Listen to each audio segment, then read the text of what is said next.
Exam plus channel के सभी भावी शिक्षकों का बहुत बहुत स्वागत है। सभी को नमस्कार। आज की चर्चा किसी साधारण विषय पर नहीं है, बल्कि ये उस भाषा के मूल आधार पर है जिसका इस्तेमाल हर रोज होता है। बिल्कुल।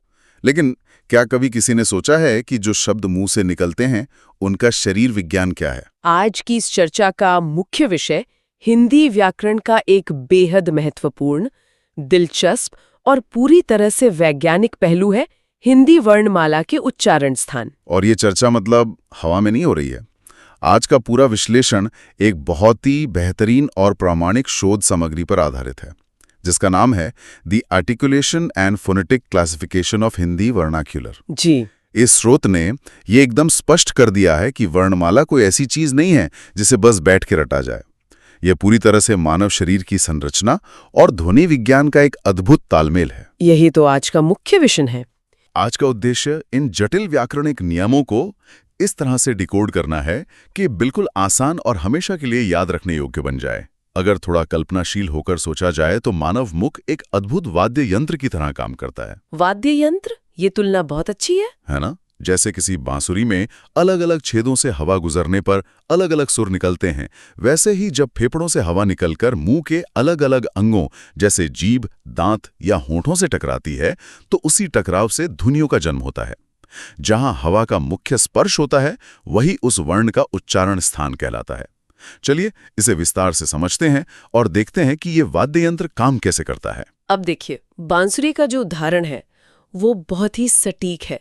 ध्वनि विज्ञान का पहला नियम ही यही है कि आवाज हवा के बिना नहीं बन सकती। जी। में पहुंचती है तो वहीं से सफर की शुरुआत होती है। हमारी वर्णमाला का वर्गीकरण भी हवा के इसी सफर के साथ साथ चलता है, अंदर से बाहर की ओर, मतलब गले से लेकर होठों तक। बिल्कुल।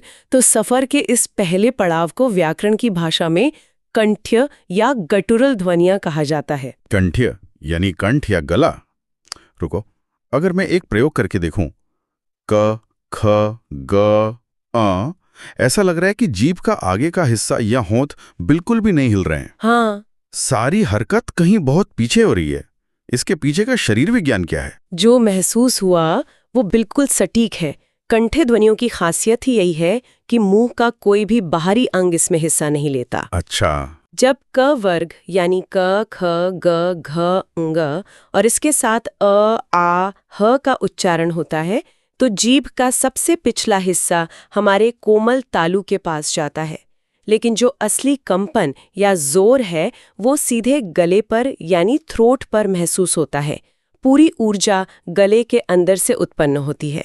इसका मतलब है कि अगर कोई परीक्षा में भूल जाए कि ग या घर का उच्चारण स्थान क्या है तो उसे बस उस वर्ण को बोलकर देखना है। एकदम सही। अगर होंठ या दांत नहीं हिल रहे हैं और आवाज पीछे से आ रही है तो उत्तर कंठ्य है। लेकिन स्रोत सामग्री में एक बहुत ही हास वर्ण का जिक्र है जो अक्सर विद्यार्थियों को फंसा देता है। आहा, यानी विसर्ग। यहाँ सबसे रोचक बात यह है कि विसर्ग का उच्चारण भी सीधे गले से ही होता है, बिल्कुल ह की तरह। ये बहुत महत्वपूर्ण है। बहुत ज्यादा। प्रतियोगी परीक्षाओं के प्रश्न पत्र बनाने वालों का ये एक बहुत पसंदीदा सवाल है। वे अक्सर पूछते हैं कि विसर्ग का उच्चारण स्थान क्या है, क्योंकि ज्यादातर लोग सोचते हैं कि विसर्ग केवल एक मात्रा है जो शब्दों के अंत में लगती हैं, जैसे प्रातः या दुख। हाँ, हम बचपन से यही पढ़ते आए हैं। लेकिन अगर ध्यान से सुना जाए तो प्रातः के अंत में जो हल्की सी ह की ध्वनि आती है वो सीधे कंठ से निकलती है। इसलिए परीक्षा के दृष्टिकोण से ये याद रखना एक गेम चेंजर साबित हो सकता है कि अह पूरी तरह से कंठ्य ध्वनि है। ये एक बहुत बड़ी उलझन दूर करने वाली बात है। विसर्ग रटने की जरूरत नहीं, बस उसका उच्चारण महसूस करने की जरूरत है। अब कंठ से थोड़ा आगे बढ़ते हैं। हवा जब गले से ऊपर उठती है तो उसका सामना मुंह की छत से होता है। जी। मुंह की छत के भी दो हिस्से हैं। जो पिछला थोड़ा कोमल हिस्सा है, क्या वो तालु कहलाता है? एकदम सही। गले के ठीक बाद जो मुलायम छत होती है वो तालु है, और जिन ध्वनियों का जन्म यहाँ से होता है उन्हें तालव्य ध्वनियां कहते हैं। तालव्य, ठीक है। इस श्रेणी में ई पूरा च वर्ग यानी च, छ, ज, झ, न्य और इसके साथ य, श, ज्ञ वर्ण आते हैं। जब कोई च बोलकर देखता है तो जीभ की नोक नहीं बल्कि जीभ के थोड़ा पीछे का हिस्सा मुंह की छत को हल्का सा छूता है और हवा को बाहर फेंकता है। एक और बहुत बड़ा रहस्य सुलझता है हिंदी भाषा में श और स को लेकर जो जीवन भर का कंफ्यूजन रहता है। अरे हाँ, ये तो बहुत आम है। अक्सर लोग शलजम को सलजम बोल देते हैं। लेकिन स्रोत सामग्री स्पष्ट करती है कि श को तालव्य श क्यों कहा जाता है। ये उच्चारण की अशुद्धि का सबसे बड़ा कारण है।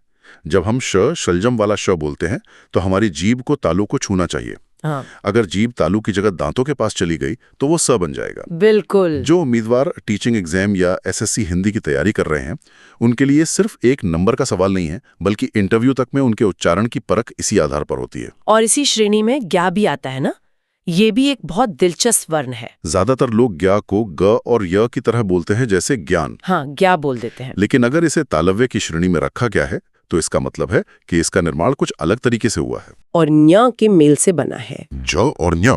अच्छा, अब देखिए विज्ञान कैसे काम करता है।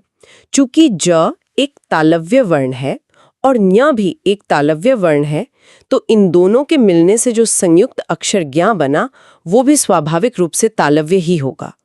कोई अपवाद नहीं, कोई रटने की जरूरत नहीं है। ये तो पूरा गणित है। ज प्लस न्य बराबर ज्ञा, दोनों तालव्य, इसलिए परिणाम भी तालव्य। परीक्षा में अगर पूछा जाए कि ज्ञा का उच्चारण स्थान क्या है तो बस ये याद करना है कि वो किन अक्षरों से बना है। कमाल की जानकारी है। चलिए हवा को थोड़ा और आगे बढ़ाते हैं। गले से निकले, तालू को छुआ। अब मुंह की छत के उस हिस्से की बात करते हैं जो एकदम दांतों के पीछे है और थोड़ा खुरदुरा है। जी, इसे मूर्धा कहते हैं और यहां से जन्म होता है मूर्धन्य ध्वनियों का। मूर्धा मुंह के अंदर की वो कठोर छत है जहां लकीरें सी महसूस होती हैं। इस श्रेणी में रे, पूरा ट वर्ग यानी ट, ठ, ड, ढ, अण और साथ ही र, श, ड़, ढ़ आते हैं। ठीक है। इन वर्णों की सबसे बड़ी खासियत ये है कि इन्हें बोलने के लिए जीभ को पीछे की ओर मोड़ना पड़ता है, यानी जीभ इन्वर्टेड हो जाती है। ट, ठ। वाकई जीभ एकदम पीछे की तरफ मुड़ रही है और फिर एक झटके से उस कठोर छत से टकराकर नीचे आ रही है। अगर मैं अंग्रेजी का टी बोलूं जैसे टमाटो, तो जीभ मुड़ती नहीं है, वो सीधा दांतों के पीछे लगती है। हाँ। शायद इसीलिए जब अंग्रेज हिंदी बोलने की कोशिश करते हैं तो वो टमाटर को टमाटर बोलते हैं, क्योंकि उन्हें अपनी जीभ को पीछे की तरफ मोड़ने की आदत नहीं होती। बहुत ही शानदार तुलना है ये। अंग्रेजी भाषा में मूर्धन्य ध्वनियां उस तरह से नहीं होती जैसे हिंदी में होती हैं। इसी से पता चलता है कि हमारी वर्णमाला का शरीर विज्ञान कितना विशिष्ट है। और इसी मूर्धन्य श्रेणी में आता है श, षट्टोण वाला श। तो ये है रहस्य। हमारे पास तालव्य श था जो मुलायम तालू से बोला जाता है, और ये मूर्धन्य श है जिसे बोलने के लिए जीभ को पीछे मोड़कर मूर्धा से टकराना होता है। बिल्कुल। परीक्षा में जब पूछा जाता है कि षट का उच्चारण स्थान क्या है, तो विद्यार्थियों को अब याद रहेगा कि जीभ को पीछे मोड़े बिना षटकोण नहीं बोला जा सकता। और इस श्रेणी में दो और वर्ण हैं जो बहुत परेशान करते हैं, र और ढ़। हाँ। जैसे सड़क का ड़ या पढ़ाई का ढ़। स्रोत सामग्री इन्हें उत्क्षिप्त व्यंजन कहती है। इस उत्क्षिप्त का क्या मतलब हुआ? उत्क्षिप्त शब्द का अर्थ होता है ऊपर की ओर उछाला हुआ या फेंका हुआ। जब कोई ड़ या ढ़ बोलता है तो ध्यान दे कि जीभ क्या कर रही है। ड़, ढ़।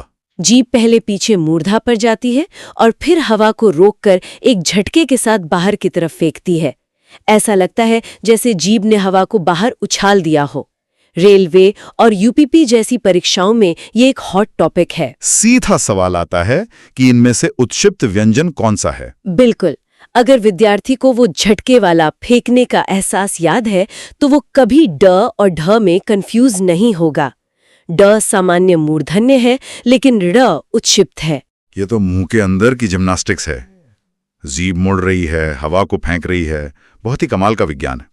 मुंह के एकदम आगे वाले हिस्से पर हम आ गए हैं, यानी हमारे दांत। इस श्रेणी को दंत्य ध्वनियां कहा जाता है। इसमें पूरा त वर्ग त, थ, द, ध, न और ल तथा स आते हैं। त, थ, द। हाँ, हर बार जीभ की नोक ऊपर के दांतों के पिछले हिस्से पर जोर से प्रहार कर रही है। अगर दांत न हो तो ये ध्वनियां हवा में ही फिसल जाएंगी। बिल्कुल। इसीलिए अक्सर देखा जाता है कि जब बुजुर्गों के दांत टूट जाते हैं तो उनके लिए त या स का स्पष्ट उच्चारण करना मुश्किल हो जाता है। उनकी आवाज में हवा की सरसराहट ज्यादा सुनाई देती है। हाँ, ये तो हमने अक्सर देखा है। ये एक व्यावहारिक उदाहरण है कि शरीर का एक एक अंग भाषा के निर्माण में कितना महत्वपूर्ण है। और इसी के साथ हमारे तीनों स की पहेली भी सुलझ गई। शलजम वाला श है तालव्य तालु से, षटकोण वाला श है मूर्धन्य मुड़ी हुई जीभ से मूर्धा पर, और सड़क वाला स है दंत्य दांतों के स्पर्श से। एकदम स्पष्ट। मुझे नहीं लगता कि इसके बाद परीक्षा में कोई भी विद्यार्थी इन तीनों में कभी कंफ्यूज होगा। अब हवा गले से निकली, मुंह की छत से टकराई, दांतों से गुजरी और अब पहुंच गई है अंतिम द्वार पर, यानी हमारे होंठ। मुंह का यह बाहरी दरवाजा ओष्ठ्य ध्वनियों का घर है। इस श्रेणी में उ, उ और पूरा प वर्ग प, फ, ब, भ, म आते हैं। प वर्ग, ठीक है। इनका उच्चारण स्थान समझना सबसे आसान है क्योंकि होठों की हरकत बाहर से ही दिख जाती है। साथ पकड़ ले और प बोलने की कोशिश करे तो आवाज मुंह के अंदर ही कैद रह जाएगी। ऐसा इसलिए होता है क्योंकि होंठ फेफड़ों से आ रही हवा के लिए एक बैरियर या बांध का काम करते हैं। प या ब बोलते समय होंठ पहले पूरी तरह से बंद होकर हवा को रोकते हैं, दबाव बनाते हैं और फिर अचानक खुल जाते हैं, जिससे एक स्फोट के साथ ध्वनि निकलती है। बिल्कुल। ओ और ऊ के लिए होंठों को एक गोल आकार लेना पड़ता है। बिना होंठों को मिलाए या गोल किए ओष्ठ्य ध्वनियां पैदा नहीं की जा सकती।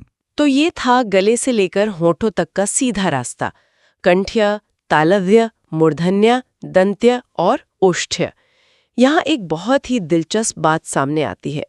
अब तक चर्चा उन वर्णों की हुई जो किसी एक विशिष्ट अंग के भरोसे थे। हाँ, लेकिन स्रोत सामग्री में कुछ ऐसे सुपरस्टार वर्णों का जिक्र है जिन्हें बोलने के लिए दो दो अंगों की मदद चाहिए होती है। इन्हें संयुक्त उच्चारण स्थान कहा गया है। ये कौन से वर्ण हैं? ये वर्ण भाषा की असली गहराई दिखाते हैं। सबसे पहले आते हैं कंठ तालव्य वर्ण ए और ऐ। अब इसे रटने के बजाय इसके पीछे का विज्ञान समझना चाहिए। ए का निर्माण कैसे होता है? संधि के नियमों के अनुसार अ और ई के मिलने से ए बनता है। अ और ई मिलकर ए। हाँ, ये तो स्वर संधि का नियम है। बस यही फॉर्मूला उच्चारण पर भी लागू होता है। अ का उच्चारण स्थान क्या है? कंठ। ई का उच्चारण स्थान क्या है? तालु। कंठ और तालु। तो जब कंठ से निकला अ और तालु से निकली ई आपस में मिलते हैं तो जो ए बनता है वो स्वाभाविक रूप से कंठ तालव्य बन जाता है। क्या बात है! ये तो एक बहुत ही लॉजिकल कनेक्शन है। जो विद्यार्थी संधियां पढ़ रहे हैं उनके लिए तो ये 2 in 1 फॉर्मूला हो गया। इसी तर्क के हिसाब से तो ओ और औ का रहस्य भी खुल जाना चाहिए। बिल्कुल। ओ बनता है अ और ऊ से। अ आता है कंठ से और ऊ आता है ओष्ठ से, यानी होठों से। हाँ। इसलिए ओ और औ को कंठोष्ठ ध्वनियां कहा जाता है। इन वर्णों को बोलते समय गले पर जोर पड़ता है और होठ गोल हो जाते हैं। दोनों अंग एक साथ काम करते हैं। कंठ और ओष्ठ, कंठोष्ठ्य, बहुत आसान है। लेकिन इस पूरी संयुक्त श्रेणी में जो सबसे अलग और विशेष वर्ण है जिस पर स्रोत सामग्री ने भी खास ध्यान खींचा है वो है व। जी हाँ। इसे दंतोष्ठ्य कहा गया है। ये इतना विशेष क्यों है? व पर विशेष ध्यान इसलिए देना चाहिए क्योंकि ये पूरी हिंदी वर्णमाला का एकमात्र ऐसा वर्ण है जहां दांत और होंठ आपस में मिलते हैं, और इसमें भी एक बहुत बारीक शारीरिक विज्ञान है। वो कैसे? जब कोई व बोलता है तो ऊपर के दांत हल्के से नीचे के होंठ के अंदरूनी हिस्से को स्पर्श करते हैं। व। हाँ, नीचे के होंठ ऊपर जा रहे हैं और ऊपर के दांतों को छू रहे हैं। ये संयोजन पूरी वर्णमाला में कहीं और नहीं मिलता। यूपीएससी, यूपीपीएससी और आरओ जैसी परीक्षाओं के प्रश्न पत्र सेट करने वालों को ऐसे अपवाद और विशिष्ट ध्वनियां बहुत पसंद है। सही बात है। जब परीक्षा हॉल में ये प्रश्न सामने आता है कि व का उच्चारण स्थान क्या है, तो जो उम्मीदवार इस शारीरिक क्रिया को समझ चुका है उसके लिए ये एक बहुत बड़ा एहसास होता है। वो बिना एक सेकंड गमाए दंतोष्ठ्य पर टिक कर सकता है। ये वाकई में एक मास्टर स्ट्रोक जानकारी है। सिर्फ एक अक्षर और उसका अपना एक अलग ही वीआईपी उच्चारण स्थान, दंतोष्ठ्य। लेकिन रुको, स्रोत सामग्री में एक और वर्ण बचा है जो इस पूरी कंठ से लेकर होठों तक की यात्रा में एक अलग ही लीग में खेलता है। इसे काकल्य ध्वनि कहा गया है, यानी ह। कंठीय में भी हमने ह का जिक्र किया था, तो ये काकल्य क्या नई चीज है? ह का स्थान थोड़ा जटिल और गहरा है। व्याकरणिक भाषा में इसे अलिजिह्वा या काकल्य वर्ण कहा जाता है। हमने कंठ ध्वनियों में जीभ के पिछले हिस्से और कोमल तालु के पास के क्षेत्र की बात की थी जी। लेकिन ह का उच्चारण वहां से भी बहुत नीचे, एकदम गले की गहराई में स्थित स्वर यंत्र यानी लैरिंग्स से होता है। ये कंठ के एकदम निचले हिस्से से बिना किसी रुकावट के सीधे बाहर आने वाली एक भारी ध्वनि है। इसी वजह से इसे महाप्राण ध्वनि भी कहते हैं, है ना? महा मतलब अधिक और प्राण मतलब हवा। एकदम सटीक। जिन ध्वनियों को बोलने में फेफड़ों से हवा का एक बड़ा और भारी झोंका बाहर निकलता है, वे महाप्राण कहलाती हैं। अच्छा। अगर कोई ह बोलते समय अपने मुंह के आगे हाथ रखे तो उसे एक गर्म और भारी हवा का स्पष्ट झोंका महसूस होगा।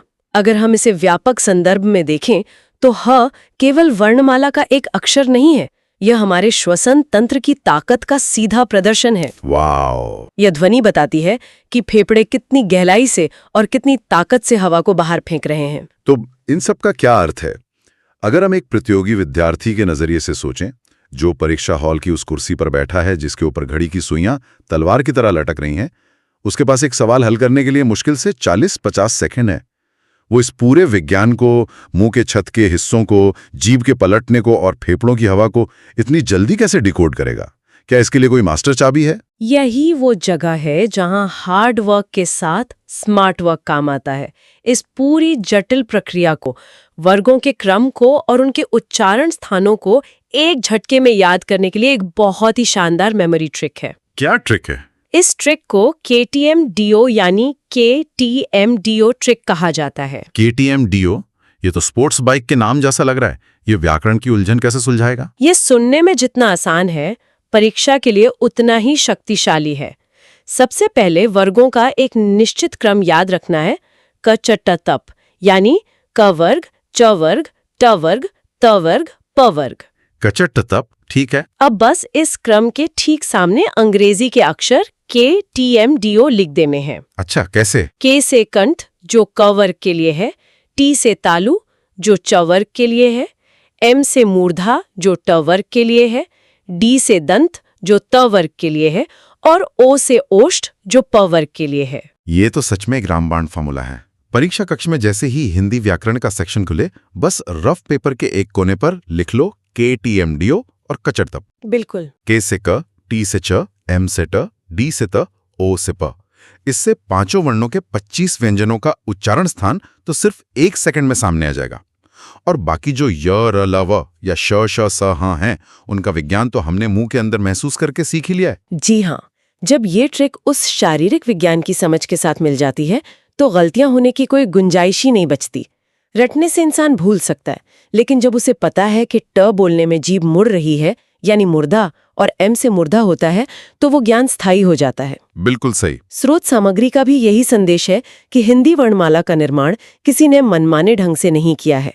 ये पूरी तरह से क्रमिक, तार्किक और मानव शरीर की ध्वन्यात्मक क्षमता का एक वैज्ञानिक चार्ट है। आज की इस चर्चा ने सच में इस विषय को देखने का नजरिया बदल दिया है। हमने देखा कि कैसे फेफड़ों से उठी एक साधारण सी हवा कंठ की गहराई से शुरू होकर तालू की नरमी से टकराते हुए मूर्धा की खुरदुरी सतह से गुजरकर दांतों का सहारा लेते हुए और अंत में होठों की बाधा को पार करते हुए अलग अलग खूबसूरत और अर्थपूर्ण ध्वनियों का निर्माण करती है। ये केवल नीरस व्याकरण नहीं है, ये तो मानव शरीर का एक बेहद अद्भुत और जीवंत विज्ञान है। और जो भी विद्यार्थी प्रतियोगी परीक्षाओं की तैयारी कर रहे हैं, उनके लिए ये दृष्टिकोण अपनाना बहुत जरूरी है। जब पढ़ाई को केवल नियमों को रटने का बोझ न मानकर उसे विज्ञान, तर्क और शरीर की संरचना के साथ जोड़कर समझा जाता है, तो कोई भी विषय कठिन या उबाऊ नहीं लगता। नियमों के पीछे का क्यों और कैसे जानना ही सफलता की असली नींव है। एकदम सही बात कही। आज वर्णमाला को किताबों के पन्नों से निकालकर अपने शरीर के अंदर महसूस किया गया है। इस गहन और रोचक विश्लेषण में साथ जुड़ने के लिए बहुत बहुत धन्यवाद।